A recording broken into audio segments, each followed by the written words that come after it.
53 minutitos pasaron de las 7 de la noche y ya lo tenemos en línea, como todos a Diego Rubins. ¿Cómo te va? Buenas noches. Hola, buenas noches. ¿Cómo andan, Roberto?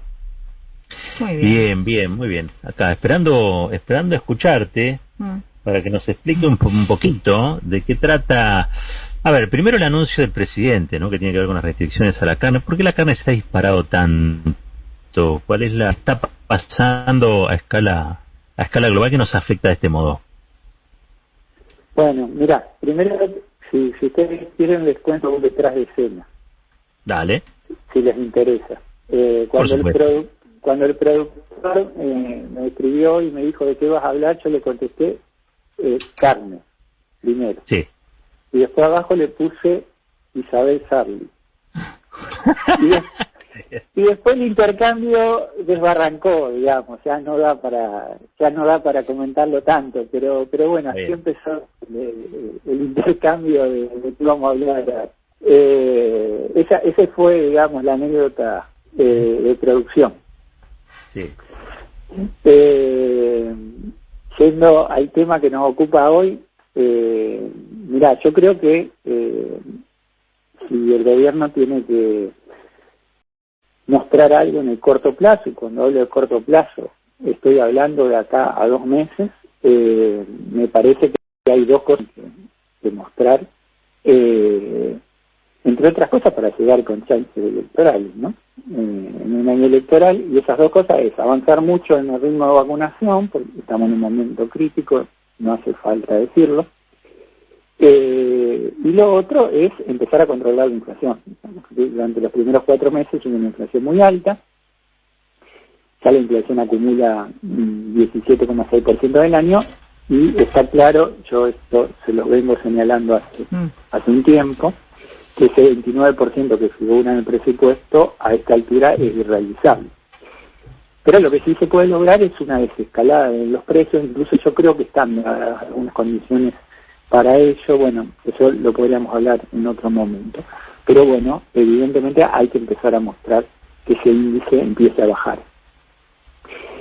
Y si eso es, si hablamos en general, y si hablamos en particular, si empezamos rubro por rubro, uno de los rubros que aumentó mucho, 20 puntos por arriba, ya terminó un año, 20 puntos por arriba de la inflación del índice de precios general, fue el de la carne. ¿Por qué se produce este aumento? Bueno, este aumento, como siempre, no hay una sola causa, pero digamos, uno siguiendo las leyes de la economía, le puede sonar raro que este aumento, ¿por qué? Porque la demanda bajó, la demanda de carne bajó. Sí. Y sin embargo los precios subieron, ¿no? Y por ahí los manuales de economía dicen lo contrario. Cuando la demanda baja, los precios deberían bajar o por lo menos no subir. ¿Por qué pasa eso? Bueno, obviamente que esto es muy largo, pero una de las causas que explica esto es la fortaleza de la demanda china. Digamos, China está comprando todo. Está comprando, históricamente compró mucho ganado, mucho porcino, y también está comprando ganado vacuno. En el caso nuestro, si comparamos el primer trimestre de este año, que son los últimos datos que tenemos, con el primer trimestre del año anterior, las exportaciones de carne aumentaron un 17%, es decir, aumentaron mucho.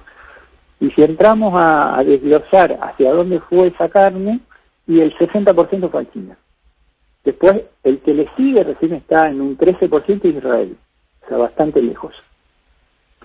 Entonces, evidentemente la demanda china está pegando fuerte en los precios de todos los productos primarios, entre ellos la carne.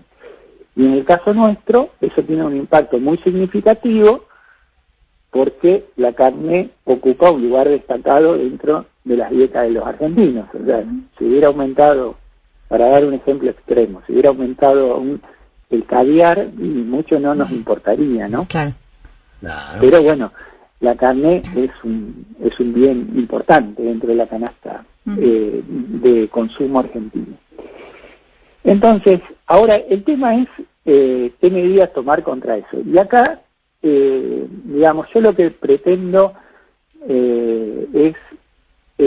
no pretendo decir qué es lo que está bien y qué es lo que está mal, sino plantearles todas las complejidades que tiene el tema, y después ustedes, el oyente y demás, hará su propia evaluación de qué medida está bien, qué medida está mal. Y lo digo esto porque inclusive dentro del mismo oficialismo no hay unanimidad.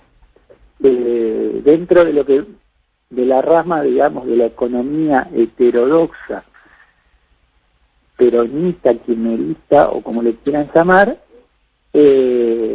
no todos están de acuerdo con la medida de restringir, por ejemplo, las exportaciones. Entonces, yo lo que quiero es exponer el tema, como te decía, en toda su complejidad, para que todos entendamos un poco qué es lo que estamos discutiendo. ¿Cuál fue? Vamos a empezar por el principio, digamos. ¿Cuál fue la estrategia del gobierno hasta ahora, hasta ayer, digamos? Hasta lo que anunció Alberto Fernández. ¿Con este tema? Sí, con este tema, con las carnes. Y bueno, hablar, o tomó decisiones. A ver, fue una combinación de, como dijimos en algún momento, zanahorias y palos. En principio, bastantes zanahorias. ¿Cuáles fueron esas zanahorias? Es decir, bueno, muchas fotos que no tuvieron muchos resultados, digamos, y entre ellos llegó, digamos, un acuerdo para inyectar al mercado interno cortes a precios populares, que no es que no se hizo, pero era un porcentaje mínimo con relación al total comercializado, entonces eso tenía un impacto bajo. Y después, hace un tiempito, viene empezando con algunos palos, entre comillas. ¿Cuáles fueron esos palos? Bueno, empezaron a haber mayores controles de organismos reguladores, Secretaría de Comercio, AFIP y demás. Se creó un registro para los exportadores, una medida que fue muy criticada por las entidades gremiales agropecuarias, y un poco el broche final, digamos, del palo fue la decisión de ayer. La decisión de ayer es, creo que a esta altura todos la conocemos, pero para el que por ahí está desenganchado, Alberto Fernández, Matías Culfas y Paula Español, o sea, nada menos que el presidente, el ministro de Desarrollo Productivo y la secretaria de Comercio, le comunicaron al consorcio de exportadores ABC, que concentra los frigoríficos exportadores más importantes, que se suspendía la exportación de carne por 30 días. Digamos, ¿cuál es la lógica detrás de esta medida? Bueno, la lógica detrás de esta medida es, si vos no vas a poder exportar, vas a tener que inyectar la carne en el mercado interno y obviamente al haber mayor volumen, eso tendría que hacer bajar el precio. Digamos, esa es, para decirlo un poco rápidamente, esa sería la lógica. Es una medida similar que se tomó en el 2006, en su momento auspiciada entre otros por Guillermo Moreno, lo cual abre un paréntesis. Me llama mucho la atención porque Guillermo Moreno salió a decir que esta medida era totalmente equivocada, ¿no? Bueno, digamos, parece que Guillermo Moreno espera a ver qué hace el gobierno para decir lo contrario. Cierro paréntesis. Ahora, lo que hay que ver es qué pasa con esta medida. Y me refiero a qué pasa con esta medida, no me refiero, digamos, a las bravuconadas, digamos, de algunos de las entidades productoras que dicen, vos se van a quedar sin carne, ese tipo de cosas. Me refiero a otra cosa. Me refiero a ver si esto, digamos, si detrás de esta decisión, cuál es lo que sigue. O sea, es una medida que se va a mantener los 30 días, que se va a ampliar. Es una carta que está usando el gobierno para negociar más fuerte. ¿Por qué digo esto? Porque hay que entender que cerrar exportaciones no deja de ser una medida extrema en una economía que necesita dólares. O sea, las exportaciones de carne más o menos representan 3.000 millones de dólares anuales. Y es más, el mismo gobierno lo admitió esto en el comunicado cuando dijo que esta medida formaba parte de implementación de un conjunto de medidas de emergencia. Un economista muy conocido y que publica ahí en el Destape, un amigo como Claudio Scaleta, sí, comentó esta noticia de manera muy resumida, y acá ya estamos viendo, digamos, por qué, digamos, hay mucha gente del palo, para decirlo de alguna manera, que no comparte esta medida. Él tuiteó, hay que subir salarios, no restringir exportaciones. ¿Qué es lo que quiere decir Scaletta? Digamos? Lo que quiere decir Scaletta, yo lo voy a decir de una manera muy simplificada, es que si la economía se queda sin dólares, hay que devaluar. Y si vos devaluás, eso lo que produce es una caída en los salarios. En otra palabra, digamos, la obtención de dólares genuinos vía exportaciones es una condición necesaria para un aumento sostenible del poder adquisitivo de los salarios. O sea, porque si no, digamos, la otra vía que te interesa en dólares es endeudamiento. Bueno, el endeudamiento obviamente está descartado, ya sabemos lo que pasa, con lo cual, si uno se quiere plantear una estrategia de desarrollo, lo que se tiene que plantear es que necesita exportar más, y eso no implica abandonar el mercado interno. Digamos, eso implica buscar el equilibrio necesario para eso, que los dólares que te ingresan vía exportaciones sean los que te permiten precisamente apuntalar el mercado interno.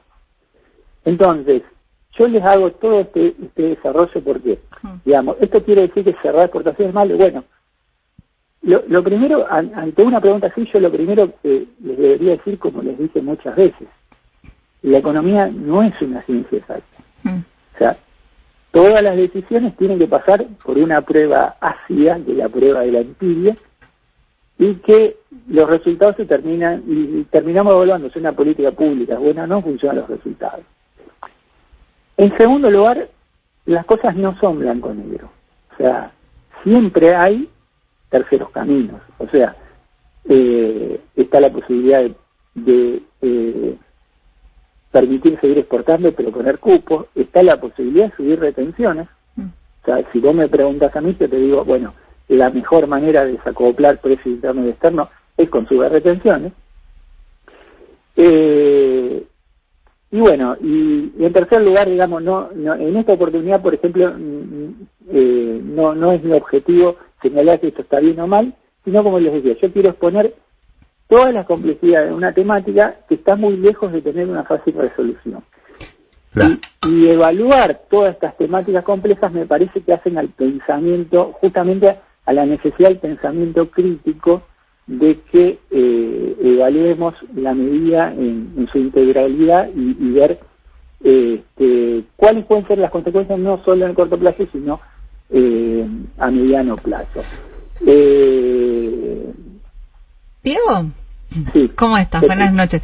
Aquí tengo así como algunas preguntas que me surgen escuchándote. Por un lado, recién hablas de las retenciones y semanas atrás también habíamos hablado con vos. ¿Cuál fue la reacción, no? Cuando se intentó, digamos, ajustar desde ese lugar o intentar generar algún tipo de modificación sobre las retenciones, también hubo una reacción de no diálogo, digamos, de estos sectores. Eso por un lado, más allá de, digo, como vos decías, pueden ser situaciones o soluciones técnicas, pero que después en la práctica tienen que llevarse adelante también en esas negociaciones. Y por otro lado te pregunto, hay quienes dicen que también tal vez las opiniones que se están dando sobre este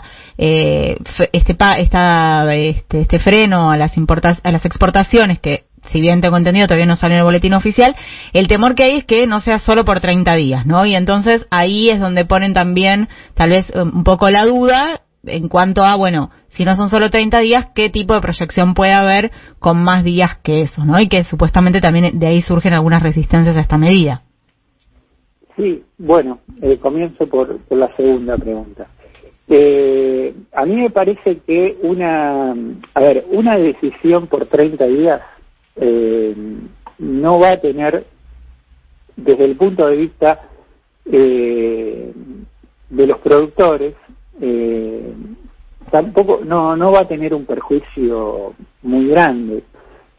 ¿Por qué? Porque, entre otras cosas, por lo que dijo el gobierno, y por otra parte es totalmente lógico, vos te imaginás que una exportación no se cierra de un día para el otro, y por lo tanto vos ya tenés exportaciones comprometidas, con pedidos de embarque, etcétera. El gobierno dijo que, digamos, todo lo que está en trámite va a continuar. Claro. Lo cual es lógico, digamos.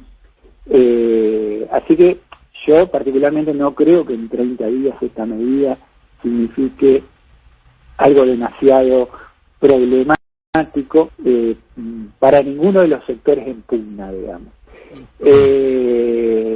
Es decir, que el sector lo que ve como amenaza es que esto pueda continuar. Entonces, ahí me parece que es el miedo que tiene digamos, la patronal agropecuaria.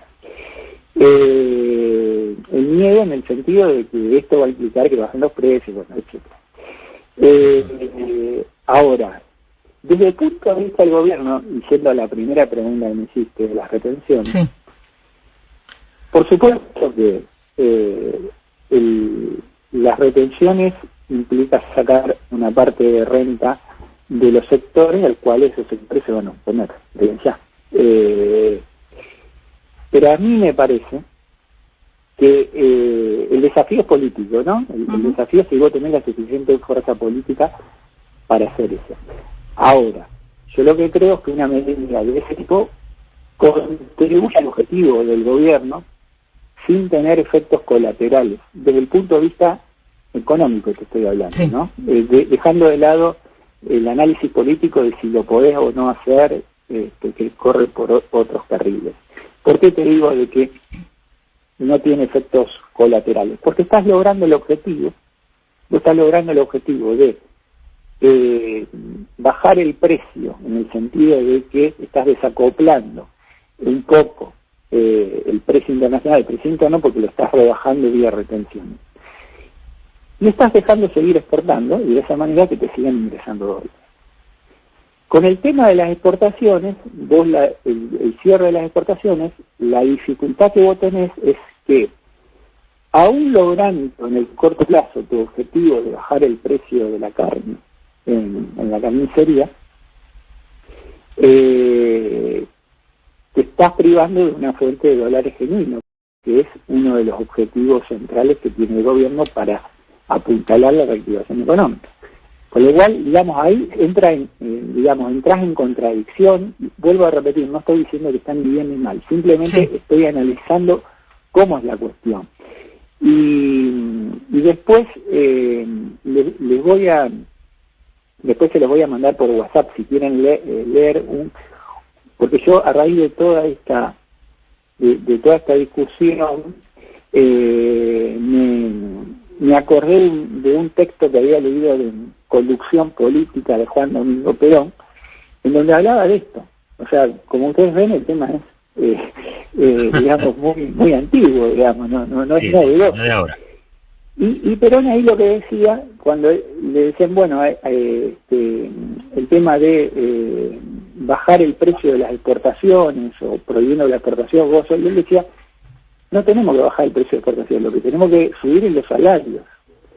Entonces ahí, digamos, hay una vez que corte con ustedes, se los voy a mandar por WhatsApp, si quieren leer una partecita a sus oyentes, porque me parece que es muy enriquecedor, porque es un texto, no sé, de hace 60 años, y retoma muchos de los debates que tenemos hoy, que por supuesto son debates que no son fáciles, porque si fueran fáciles estaría todo mucho más claro, ¿no?